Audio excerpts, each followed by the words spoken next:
As Presepe reminisced over the events of last night, a heavy sigh escaped her lips. No, well, I already did it, but is it really acceptable for this to happen? When did she feel so guilty that the Duke was in this situation because of me? But in the end, didn't I get him into a bigger problem? Since morning had come some time ago, Dietrich had no doubt heard the news by now. He would be told that he came to get me only to discover that I had completely run away. Of course, for Presepe, this was a valuable opportunity. If it wasn't now, I would never have been able to visit the Forbidden Forest. But, regardless of everything, while Presepe was oscillating between thinking, I have reached this point, what do I do now? But how will I deal with the consequences? She was about to lose focus. Then, the carriage that was moving quickly stopped smoothly. Miss Presepe, are you awake? There came a soft tap on the window, Fenric's low voice echoing from outside. Yes. I will open the carriage door. He had barely finished speaking when the door opened with a soft sound. It seemed that he had already dismounted from his horse, as he stood in front of the carriage and extended his hand towards Presepe, motioning for her to get off. It's a forest? The view here is beautiful. Sorry, but is this a good time to talk about the views? She had that thought, but she couldn't deny that the scene actually looked amazing. The journey from the capital to the Forbidden Forest takes more than 2 days even with continuous travel all day. To you, it may look longer. So it would be good to get some fresh air every now and then. Logically speaking, he was correct. My soldiers are traveling separately, except for a few of them guarding the carriage here, so you can relax. As was the case in the palace, Fenric was still very quiet. He smiled at her calmly, then looked at the soldiers surrounding the vehicle, motioning for them to remain in their positions. Hold my arm, even if we haven't gone deep into the forest. Yet, it's still a forest after all, and you might get hurt. Then, walking with calm steps, he began to lead her gently, as if directing her. Fenric did not hesitate even for a moment. His answer was very clear and quick, as if he was answering an obvious question. But Presepe couldn't understand it. Why? So I asked again, why are you doing all this for me? A question she had never asked before, nor thought about until now. But, unlike last time, Fenric's response did not come quickly. He seemed to be trying to organize his thoughts, or perhaps he was thinking about how to express them in an appropriate way. Fenric bit his lip slightly, then looked at her slowly. How can he start? Which part should be narrated? From the beginning to the end, everything he went through to get to this moment. How could he be honest about everything? Those many actions he took just to get to her. Fenric knew well, more than anyone else, that the feelings he had for Presepe were not normal.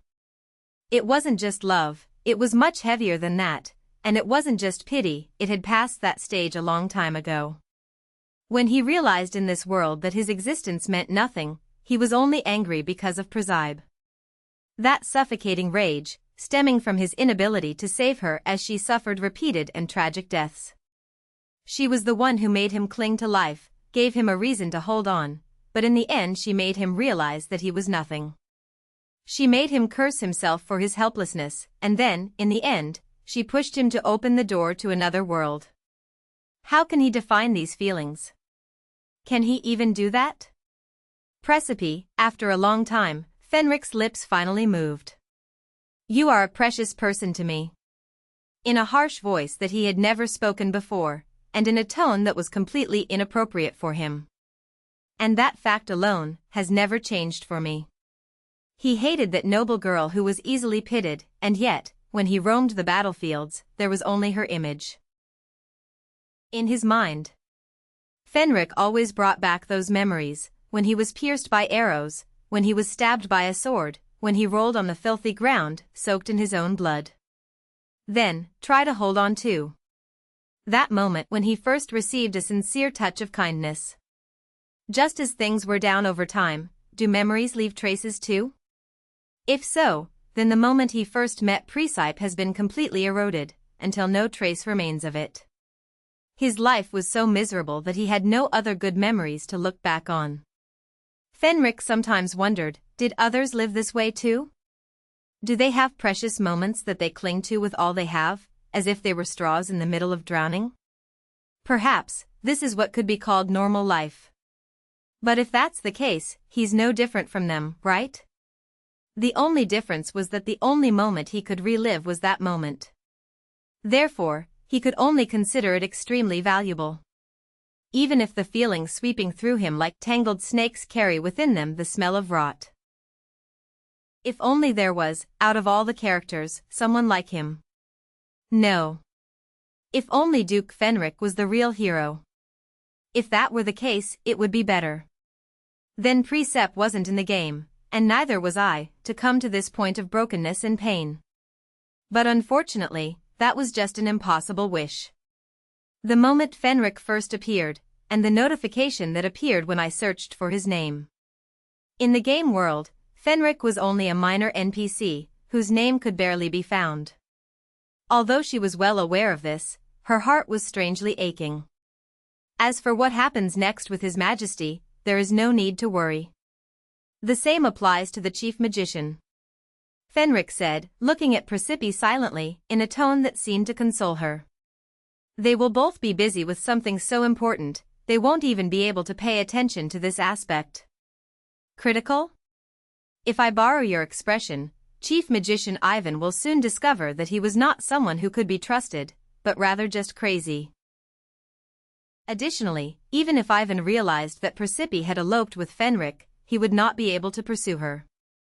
Dietrich had said it himself in front of everyone, since the palace knights and Duke Fenric were not there, Chief Mage Ivan would be in charge of protecting the Imperial Palace.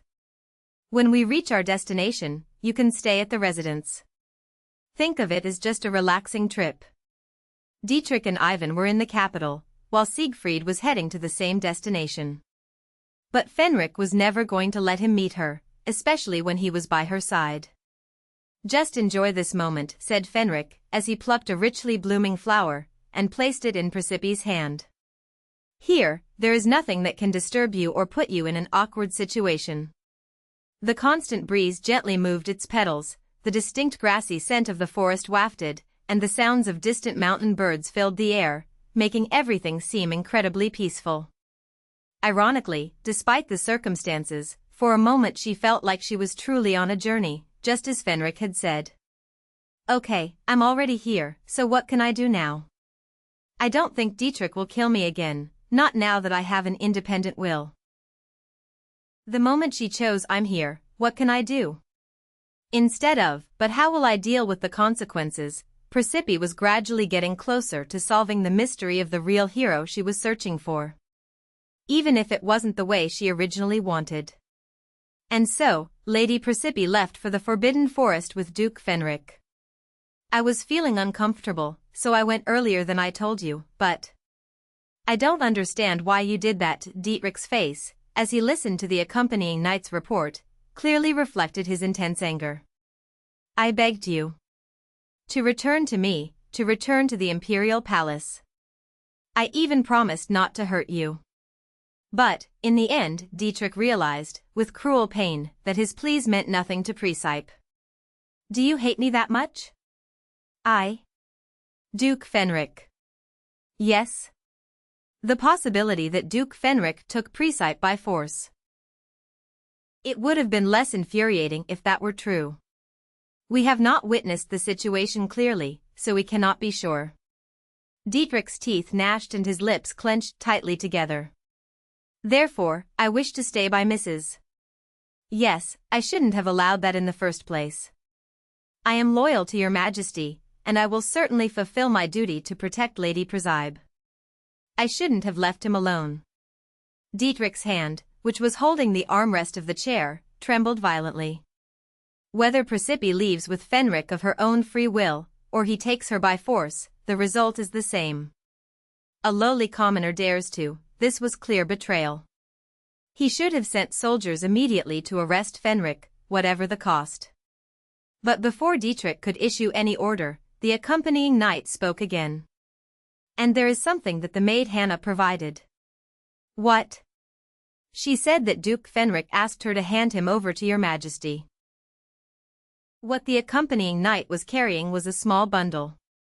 See, what could be inside it? But, whatever might be inside her, would he really be able to calm this rage, Fenric? Dietrich gritted his teeth as he took the package. Then he began to undo it with a trembling hand, as the veins on his hand appeared from the intense pressure.